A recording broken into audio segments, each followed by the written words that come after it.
Un cri dans la nuit déchire Bordeaux. Un héros noir est traîné dans l'injustice.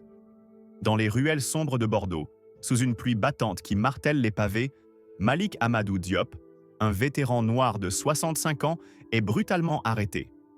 Cet ancien sergent de l'armée française, décoré pour son courage, n'a commis qu'un seul crime: chercher refuge dans une boutique désaffectée pour échapper à une tempête déchaînée. Menotté, trempé jusqu'aux os, il est traîné comme un vulgaire malfaiteur par des policiers qui ricanent « Retourne dans ta jungle, toi !» Ces mots, crachés avec un mépris raciste, lacèrent la dignité de Malik, réveillant une colère sourde, forgée par des décennies d'injustice. La foule, abritée sous ses parapluies, détourne le regard, complice par son silence. Mais ce n'est pas une simple arrestation. C'est une déclaration de guerre contre un homme dont le seul tort est sa peau noire et son passé oublié. Malik, les poings serrés, sent une rage ancestrale monter en lui, prête à exploser. Accusé d'intrusion illégale et de trouble, il est jeté dans un cachot glacial où les murs suintants semblent murmurer « Tu n'es rien ». Pourtant, dans l'obscurité, une lueur de défi brille dans ses yeux. Ce moment marque le début d'une bataille où la vérité devra triompher, où tout s'effondrera. Avant de plonger dans cette histoire bouleversante, si vous êtes prêt à vibrer avec nous, laissez un commentaire avec le chiffre 1 et abonnez-vous à la chaîne pour ne rien manquer. Si vous hésitez encore, un simple pouce bleu nous aidera à partager cette vérité brûlante. Et surtout, restez jusqu'à la fin pour un rebondissement choc qui vous laissera sans voix. Dans la salle d'audience austère du tribunal de Toulouse, l'air était lourd, saturé d'une tension électrique, comme si un orage grondait entre les murs de pierre. Malik Amadou Diop, vétéran noir de 65 ans, se tenait droit, malgré ses vêtements usés et trempés qui collaient à sa peau, vestige de la nuit où il avait été arraché à son refuge de fortune à Bordeaux. Ses poignets, encore marqués par les menottes, trahissaient l'humiliation subie, mais ses yeux brûlèrent d'une rage contenue, une flamme forgée par des années de mépris et d'injustice. Face à lui, la juge Amélie Dubois, une femme au regard perçant mais professionnel, feuilletait le dossier avec une minutie froide. Pourtant, derrière son apparence impassible, une tempête intérieure se préparait. Ce n'était pas une simple affaire d'intrusion illégale ou de trouble à l'ordre public, c'était un affront à la dignité humaine, un écho des préjugés racistes qui gangrénaient la société française. Le procureur Gaston Lefebvre, un homme au costume impeccablement taillé, se leva avec une arrogance palpable. « Madame la juge », lança-t-il d'une voix mielleuse mais venimeuse, « cet homme, Malik Diop, est un danger public. Un vagabond, un intrus qui s'introduit dans des propriétés privées pour semer le chaos. Les gens comme lui n'ont pas leur place dans nos villes. » Ces mots, chargés de sous-entendus racistes, firent frémir la salle. Les spectateurs, un mélange de notables et de curieux, murmurèrent, certains hochant la tête en signe d'approbation, d'autres détournant le regard, complices par leur silence. Malik, immobile, sentit son sang bouillir. Les gens comme lui. Une phrase qui le réduisait à un stéréotype, une ombre sans nom, sans passé. Il tenta de parler, la gorge nouée. « Je cherchais juste un abri, il pleuvait à verse. » Mais Gaston le coupa brutalement. « Silence. Vous parlerez quand on vous y autorisera, vous, l'étranger. » Le mot « étranger », craché avec mépris, résonna comme une gifle. La foule retint son souffle, mais personne n'osa intervenir. La rage de Malik monta d'un cran, ses poings se serrant si fort que ses articulations blanchirent. Ce n'était pas seulement son honneur qu'on attaquait, mais son identité, son histoire, son droit d'exister. Amélie, derrière son pupitre, ajusta ses lunettes, ses doigts crispés sur le dossier. Elle lut à voix haute. « Malik Amadou Diop, sergent de l'armée française, vétéran de la mission au Mali. » Un silence glacial envahit la salle. Les murmures cessèrent, remplacés par une tension palpable. Gaston, déstabilisé, tenta de reprendre la main. « Peu importe son passé, madame la juge. Cet homme a brisé une fenêtre pour s'introduire dans une boutique. C'est un crime. » Mais Amélie, dont le regard s'était durci, l'interrompit. « Monsieur Lefebvre, modérez vos propos. Vous parlez d'un homme qui a servi la France pendant 25 ans. » Sa voix, ferme mais tremblante, trahissait une émotion contenue. Elle se tourna vers Malik, ses yeux cherchant les siens. « Monsieur Diop, confirmez-vous avoir servi dans le 3e régiment d'infanterie en 2010 ?» Malik, surpris par la question, redressa la tête. « Oui, madame. J'ai servi jusqu'à ce que la France m'oublie. » Ces mots, lourds de douleur et de défi, firent vaciller l'assurance de Gaston, qui serra les dents, son visage rougissant d'une colère mal contenue. Soudain, un détail inattendu fit basculer l'audience. Une femme, Aïssa Ndiaye, employée de la boutique où Malik avait été arrêté, demanda à témoigner. D'origine sénégalaise, elle s'avança, tremblante mais déterminée. « J'étais là ce soir-là, » dit-elle, sa voix brisant le silence. La fenêtre était déjà cassée. Cette réponse. Homme n'a rien brisé. Il était trempé, épuisé. Il cherchait juste un abri. Et les policiers? Ils l'ont insulté, ils ont dit qu'il n'avait rien à faire en France à cause de sa couleur. Ces paroles, vibrantes de vérité, firent l'effet d'une bombe. La salle s'enflamma, des murmures outrés s'élevant parmi les spectateurs. Gaston, furieux, tenta de la discréditer. Ce témoignage est irrecevable, cette femme ment pour protéger l'un des siens. Mais Amélie, frappant son marteau avec force, imposa le silence. « Assez, monsieur Lefebvre, vos préjugés sont une insulte à cette cour. » Sa voix, tranchante comme une lame, fit taire le procureur qui recula, son arrogance ébranlée. Amélie, bouleversée, sentit une connexion profonde avec Malik. Elle savait, par les lettres de son frère Julien, que cet homme avait risqué sa vie pour sauver des soldats français, dont Julien, lors d'une embuscade à Gao en 2010. Elle ordonna une pause immédiate, exigeant que les menottes de Malik soient retirées. « Ce n'est pas une procédure standard », protesta Gaston, mais Amélie le foudroya du regard. « Ce n'est pas une situation standard. Contactez immédiatement le service des anciens combattants. » Alors que Malik était escorté hors de la salle, sans menottes, il croisa le regard d'Amélie. Ce n'était pas de la pitié, mais une reconnaissance profonde, comme si, pour la première fois depuis des années, quelqu'un voyait au-delà de sa condition de sans-abri, au-delà de sa peau noire, pour reconnaître l'homme, le héros qu'il était.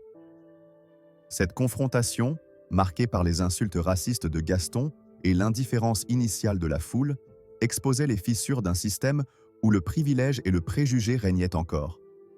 Malik, au cœur de cette tempête, incarnait une résistance silencieuse, sa colère transformée en une force inébranlable. Ce moment, suspendu dans une tension insoutenable, annonçait une bataille où la vérité et la justice allèrent devoir triompher, où tout s'effondrerait. Sous les plafonds voûtés du tribunal de Toulouse, l'atmosphère était devenue irrespirable, comme si les murs eux-mêmes exsudaient une injustice vieille de plusieurs décennies. Malik Amadou Diop, vétéran noir de 65 ans, se tenait au centre de la salle, son regard d'acier fixé sur le procureur Gaston Lefebvre, dont les paroles venimeuses résonnaient encore dans l'air. Chaque insulte raciste, étranger, vagabond indésirable, avait creusé une plaie profonde dans l'âme de Malik, ravivant une colère forgée par des années de mépris et d'abandon. La juge Amélie Dubois, derrière son pupitre, luttait pour contenir l'émotion qui montait en elle, son cœur battant au rythme d'une vérité qu'elle seule semblait entrevoir. Ce n'était plus une simple audience, c'était une arène où se jouait un combat entre l'arrogance du pouvoir et la dignité d'un homme oublié par la nation qui l'avait servi. Gaston, enhardi par le silence initial de la foule, s'avança, un sourire narquois aux lèvres. « Madame la juge !» lança-t-il, sa voix dégoulinante de condescendance. « Cet homme n'est qu'un parasite, un déchet de la société qui ose se prétendre héros.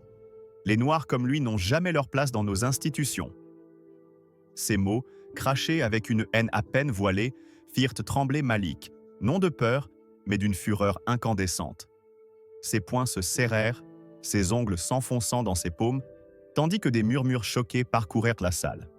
Certains spectateurs, des bourgeois endimanchés, hochèrent la tête, complices de cette rhétorique raciste, tandis que d'autres, plus rares, baissèrent les yeux, honteux.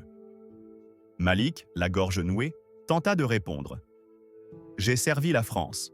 J'ai saigné pour elle. » Mais Gaston l'interrompit avec un rictus. « Servi? Vous? Vous n'êtes qu'un clochard qui salit nos rues. » La violence de ces paroles, amplifiée par le silence complice de la foule, transforma la salle en un théâtre de l'injustice, où la couleur de peau de Malik semblait être son véritable crime. Amélie, dont les mains tremblèrent légèrement sur son dossier, releva la tête, ses yeux lançant des éclairs. « Monsieur Lefebvre, vos propos sont une insulte à cette cour et à l'honneur de cet homme, » tonna-t-elle, sa voix vibrant d'une colère contenue, mais puissante. Elle se tourna vers Malik, son regard adouci par une reconnaissance profonde. « Monsieur Diop, confirmez-vous avoir été décoré pour votre bravoure au Mali en 2010 ?» Malik, redressant fièrement les épaules malgré ses vêtements usés, répondit d'une voix claire. « Oui, madame. J'ai servi dans le 3e régiment d'infanterie. J'ai sauvé des vies et j'ai tout perdu ensuite. » Ces mots, lourds de douleur et de défi, firent vaciller l'assurance de Gaston, dont le visage s'empourpra. La salle, suspendue à cet instant, sentit que quelque chose d'extraordinaire allait se produire. Soudain, un rebondissement inattendu fit basculer l'audience. Un vieil homme, vêtu d'un uniforme militaire fané, se leva dans le public, sa canne tremblant sous le poids de son émotion. C'était le commandant Idrissa South, un ancien supérieur de Malik qui avait servi avec lui à Gao. « Madame la juge, déclara-t-il d'une voix rauque, j'étais là ce jour-là. Malik Diop a risqué sa vie pour sauver mon unité. Il a plongé dans un véhicule en flammes pour en extraire le capitaine Julien Dubois et 3 autres soldats. Ses mains brûlaient, mais il n'a jamais lâché. » La salle entière retint son souffle, et même Gaston sembla déstabilisé. Mais il se ressaisit, crachant. « Un témoignage d'un autre Africain? C'est une conspiration pour salir la justice française. » Cette accusation, dégoulinante de racisme, fit bouillir le sang d'Amélie. Elle frappa son marteau avec une force qui résonna comme un coup de tonnerre. « Silence !» rugit-elle. « Vous osez salir l'honneur d'un héros de guerre? Vous discréditez cette cour avec vos préjugés. » Amélie, bouleversée, ordonna à l'huissier de faire entrer un dossier qu'elle avait personnellement demandé avant l'audience. Elle brandit une lettre jaunie, écrite par son frère Julien, alors capitaine, quelques jours après l'attaque de Gao. « Cette lettre, dit-elle, la voix tremblante, décrit un sergent nommé Malik Amadou Diop qui a sauvé la vie de mon frère en le tirant d'un véhicule en feu au mépris de sa propre sécurité. » Elle marqua une pause, ses yeux embués fixant Malik. « Vous êtes cet homme, n'est-ce pas ?» Malik, submergé par l'émotion, hocha la tête, ses cicatrices aux mains soudain visibles sous la lumière crue de la salle. « J'ai fait ce qu'il fallait, madame, » murmura-t-il, sa voix brisée mais digne. Gaston, acculé, tenta une dernière provocation. « Et alors? Cela ne change rien. Cet homme est un criminel aujourd'hui, un déchet que la société rejette. » Mais Amélie, rouge de colère, se leva de son siège, un geste rare qui fit taire la salle. « Monsieur Lefebvre, vous représentez tout ce qui gangrène cette nation, l'arrogance, le racisme, l'oubli de ceux qui nous ont protégés. » Sa voix, vibrante d'une fureur juste, fit trembler les spectateurs. Elle ordonna une suspension immédiate de l'audience, exigeant que Malik soit libéré de ses menottes et qu'un représentant du service des anciens combattants soit convoqué sur le champ. Alors que Malik était escorté vers une salle annexe, son regard croisa celui d'Amélie. Pour la première fois depuis des années, il n'était plus un fantôme, mais un homme, un héros, reconnu pour ce qu'il avait été. Cette confrontation, marquée par les insultes racistes de Gaston et le courage d'Idrissa, exposait la fracture d'une société où les héros de couleur étaient relégués à l'ombre.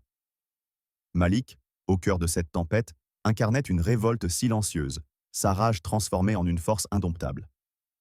Ce moment, chargé d'une tension insoutenable, annonçait un tournant où la vérité devait éclater, où l'injustice triompherait. Dans la pénombre d'un bureau austère du tribunal de Toulouse, loin de l'agitation de la salle d'audience, Amélie Dubois, la juge au regard hanté par une vérité naissante, serrait une lettre jaunie entre ses doigts, tremblants. L'écho des insultes racistes de Gaston Lefebvre et du témoignage vibrant du commandant Idrissa Sow résonnait encore dans son esprit, alimentant une colère sourde contre l'injustice qui avait brisé Malik Amadou Diop.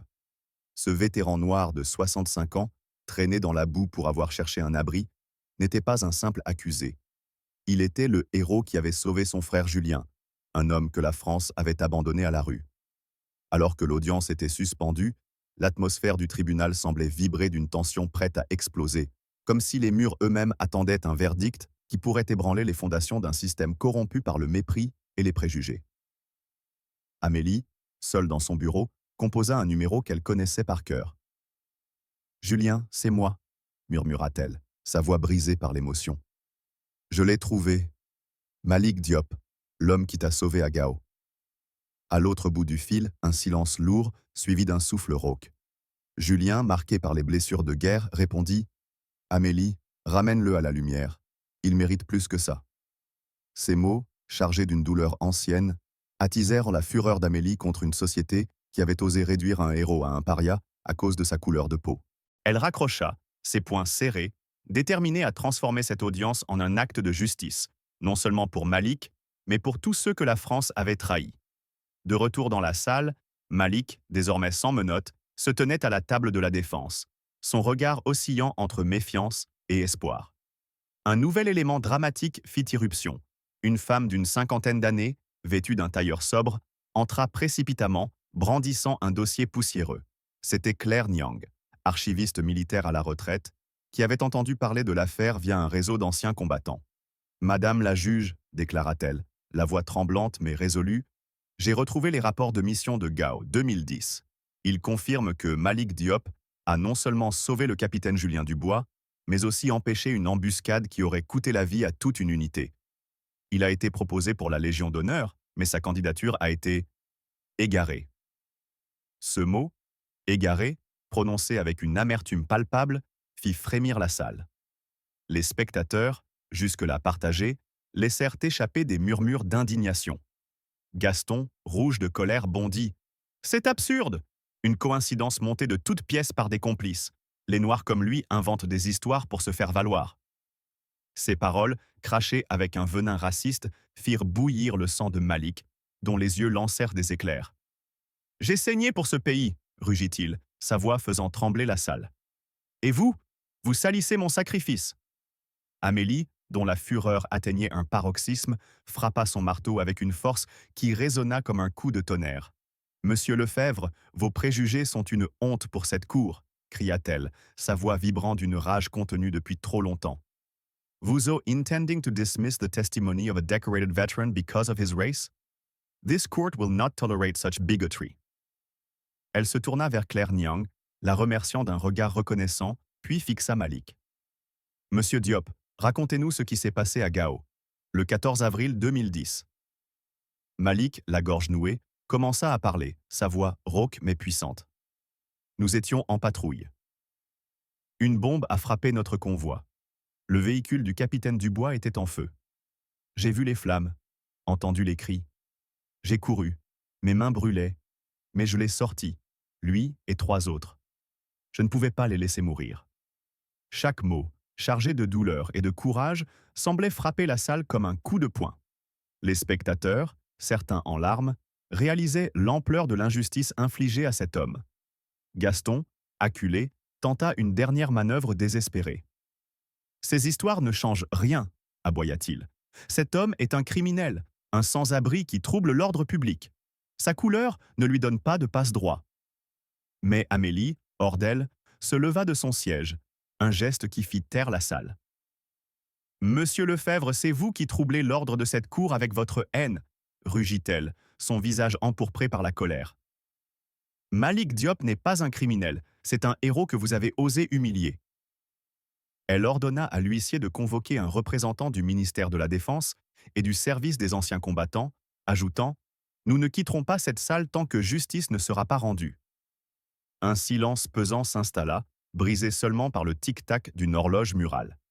Malik, immobile, sentit une lueur d'espoir percer la noirceur de ses années d'errance. Pour la première fois, quelqu'un voyait au-delà de sa condition, au-delà de sa peau noire, pour reconnaître l'homme qui avait risqué sa vie pour la France. Amélie, luttant pour reprendre son souffle, croisa son regard. « Monsieur Diop, dit-elle, la voix adoucie mais ferme, votre pays vous doit des excuses, et je m'assurerai qu'il les fasse. » Ce moment, chargé d'une tension explosive, marquait un tournant. La vérité éclatait enfin, défiant l'arrogance d'un système qui avait trop longtemps écrasé les héros comme Malik.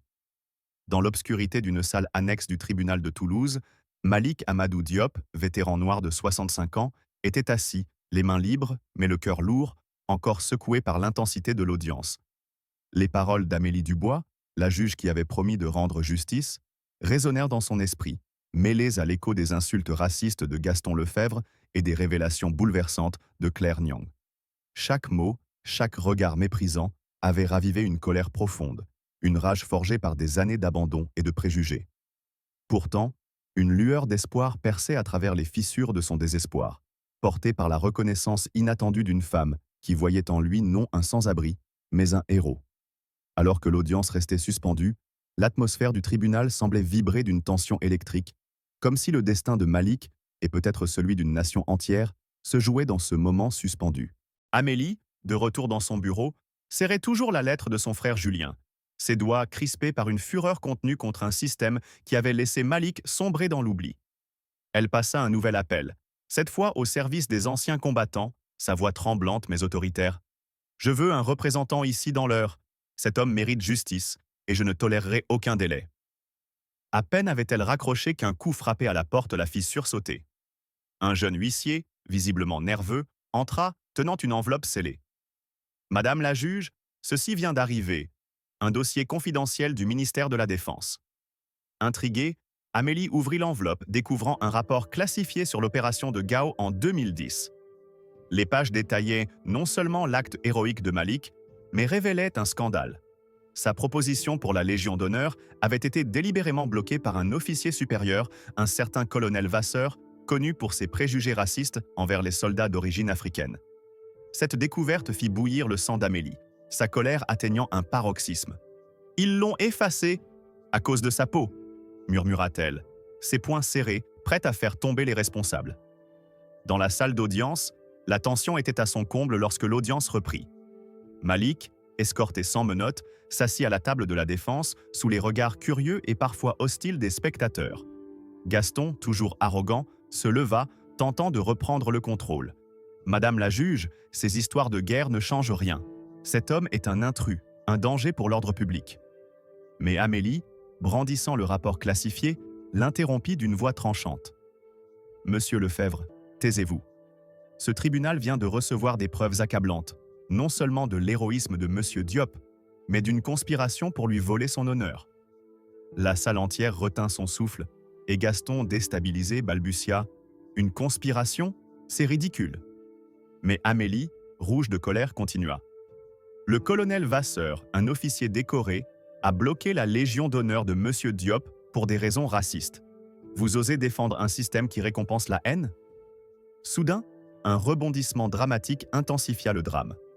Un homme âgé, vêtu d'un costume élimé, se leva dans le public, les larmes aux yeux. C'était Moussa Keïta, un ancien camarade de Malik, blessé à Gao et sauvé par son intervention. « Madame la juge !» cria-t-il, sa voix brisée par l'émotion. « Malik m'a porté sur son dos sous les tirs ennemis.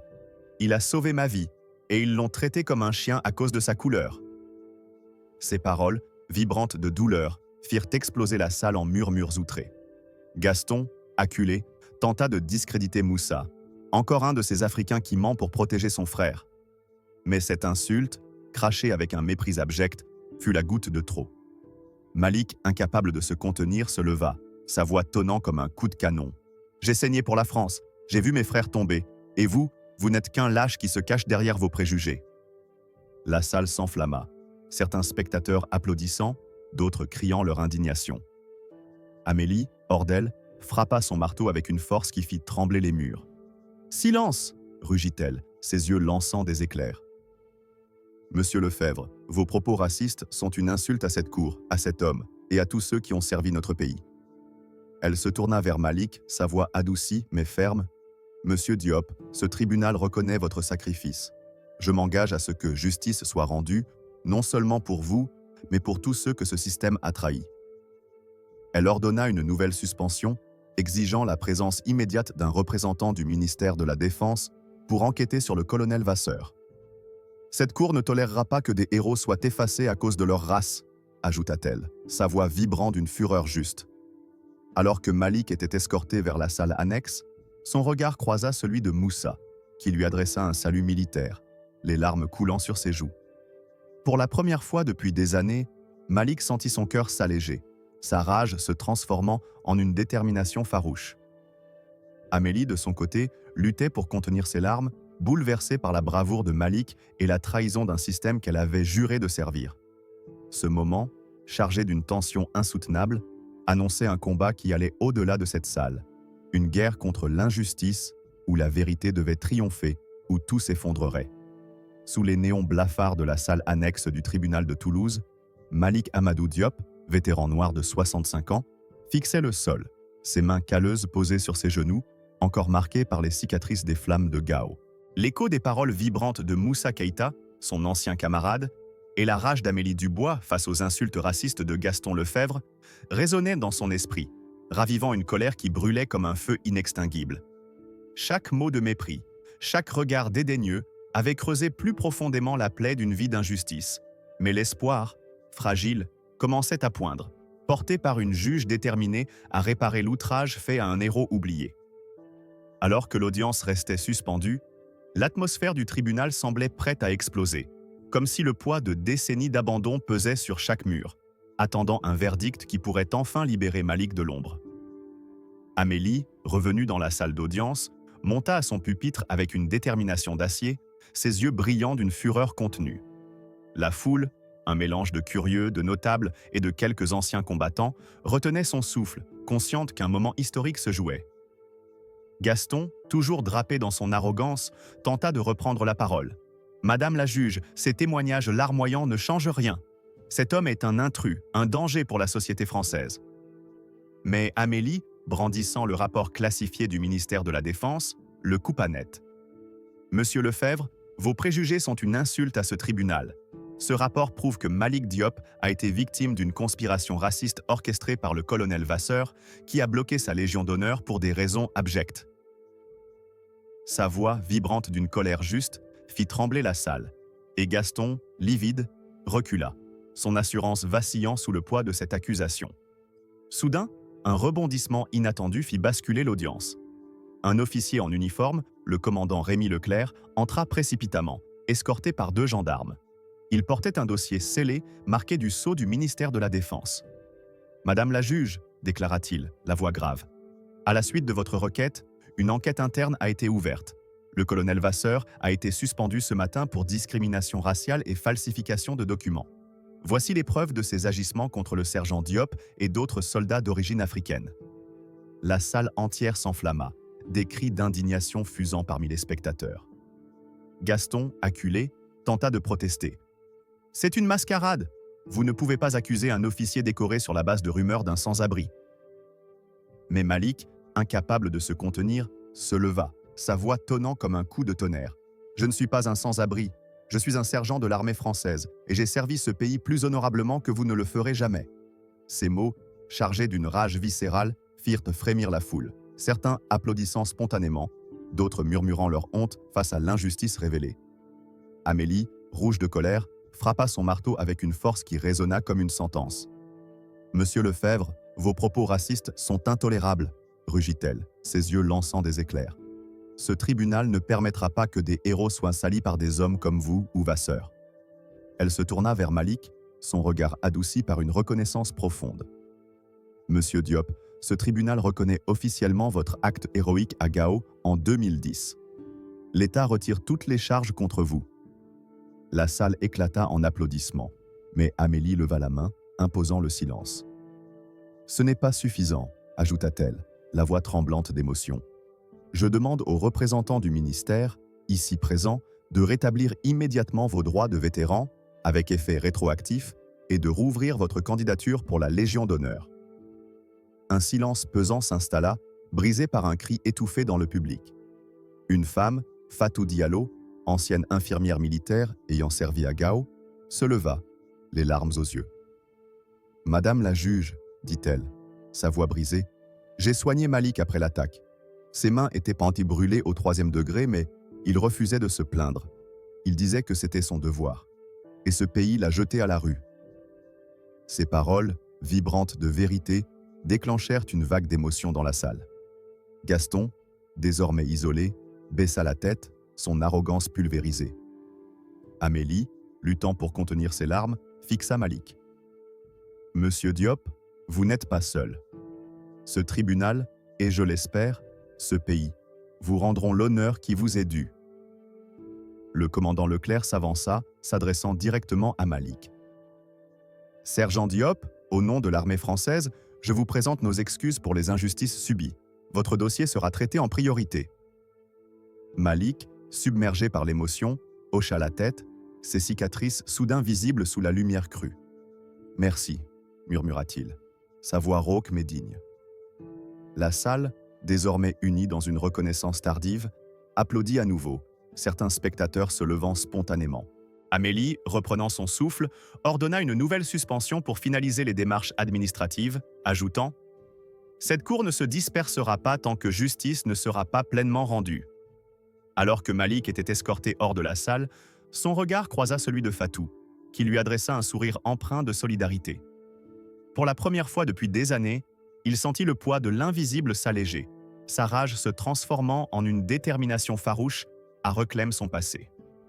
Ce moment, chargé d'une tension explosive, marquait un tournant. La vérité triomphait enfin, défiant un système qui avait trop longtemps écrasé les héros comme Malik. Dans la lumière tamisée d'une salle transformée du tribunal de Toulouse, l'air vibrait d'une solennité rare, comme si le temps s'était arrêté pour rendre hommage à un héros oublié. Malik Amadou Diop, vétéran noir de 65 ans, se tenait au centre, vêtu d'un uniforme militaire prêté, ses cicatrices visibles sous les plis impeccables du tissu. L'écho des paroles vibrantes de Fatou Diallo, l'infirmière qui l'avait soigné à Gao, et la colère d'Amélie Dubois face à l'injustice raciste orchestrée par le colonel Vasseur résonnait encore, alimentant une rage qui brûlait dans le cœur de Malik. Chaque insulte, chaque année d'abandon avait forgé une fureur silencieuse, mais ce moment, où la vérité éclatait enfin, portait la promesse d'une rédemption. Alors que la salle, jadis théâtre d'humiliation, s'était muée en une arène d'honneur, l'atmosphère semblait prête à exploser sous le poids d'une justice longtemps refusée. Une cérémonie exceptionnelle, organisée à la hâte par Amélie, débuta sous les regards émus des spectateurs, désormais rejoints par une délégation d'anciens combattants. Malik, droit mais nerveux, sentait son pouls s'accélérer, comme s'il revivait les champs de bataille de Gao. Le général Émile Rousseau, commandant du district militaire, entra, son uniforme orné de médailles scintillant sous les projecteurs. « Sergent Malik Amadou Diop », déclara-t-il d'une voix grave. « Aujourd'hui, la France corrige une faute historique. » Ces mots, prononcés avec une solennité pesante, firent frémir la salle. Gaston Lefebvre, relégué au fond, baissait la tête, son arrogance pulvérisée par les révélations accablantes contre Vasseur. Mais la fureur de Malik, loin de s'éteindre, bouillonnait encore, alimentée par le souvenir des années où il n'était qu'un fantôme aux yeux de la nation. Soudain, un rebondissement dramatique intensifia l'émotion. Une jeune femme, Amina Sow, fille du commandant Idrissa Sow, s'avança, tenant une boîte en velours rouge. « Madame la juge, mon père m'a demandé de remettre ceci, » dit-elle, la voix tremblante. « C'est la médaille que Malik aurait dû recevoir il y a 15 ans. » Elle ouvrit la boîte, révélant la Légion d'honneur, son éclat doré captant la lumière. La salle entière retint son souffle, et Malik, submergé, sentit ses yeux s'embuer. Gaston, incapable de se taire, murmura à un collègue. « Une médaille pour un clochard? Quelle farce !» Ces mots, bien que chuchotés, furent entendus par Amina, qui se tourna vers lui, les yeux flamboyants de colère. « Vous osez » cria-t-elle. « Cet homme a sauvé mon père, votre pays, et vous le traînez dans la boue à cause de sa peau ?»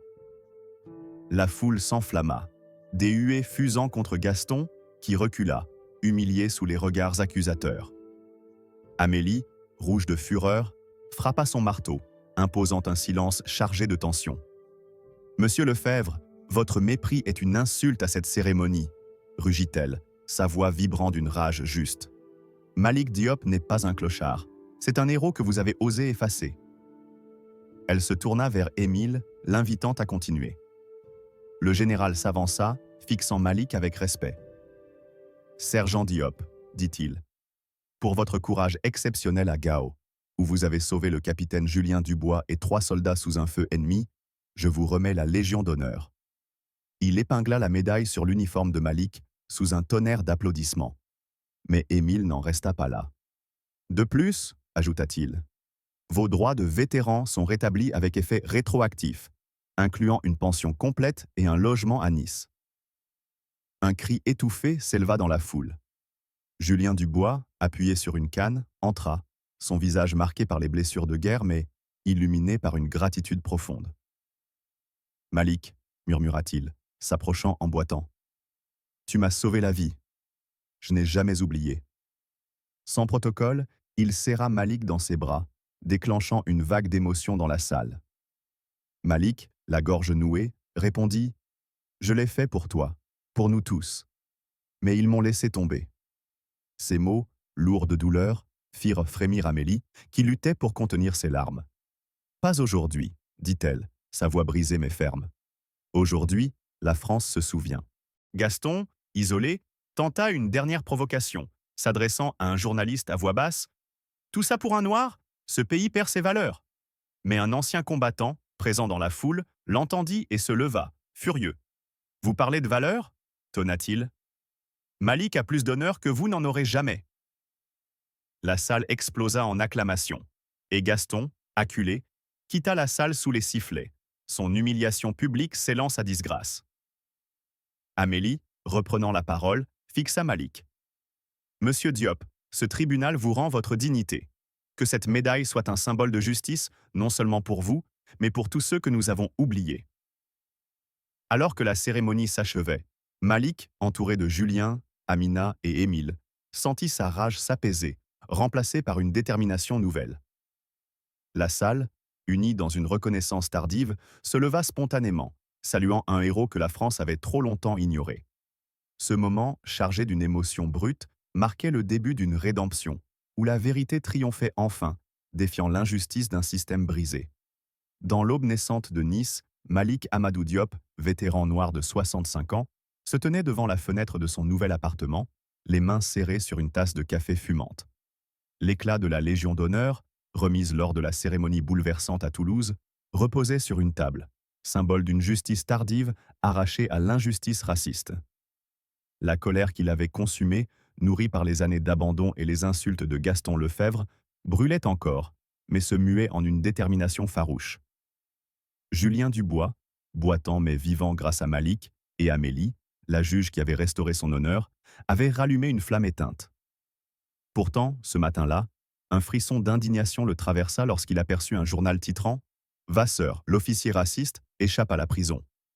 Furieux, Malik froissa le papier, sa rage ravivée par cette nouvelle trahison. Vasseur, l'homme qui avait bloqué sa médaille par haine, s'en tirait avec une simple suspension. « Il ne change jamais », murmura-t-il, les poings crispés. Soudain, un coup à la porte le tira de sa colère. C'était Amina Sow, la fille d'Idrissa, tenant une lettre. « Malik, mon père veut que vous lisiez ceci, » dit-elle, les yeux brillants.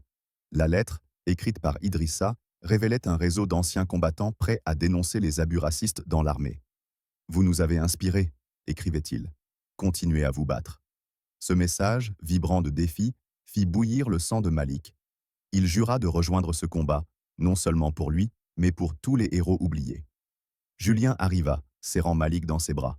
« Tu m'as sauvé, maintenant c'est à nous de sauver les autres, » dit-il. Malik, la voix rauque, répondit « La guerre n'est pas finie. » Sa rage, transformée en mission, promettait de faire trembler l'injustice.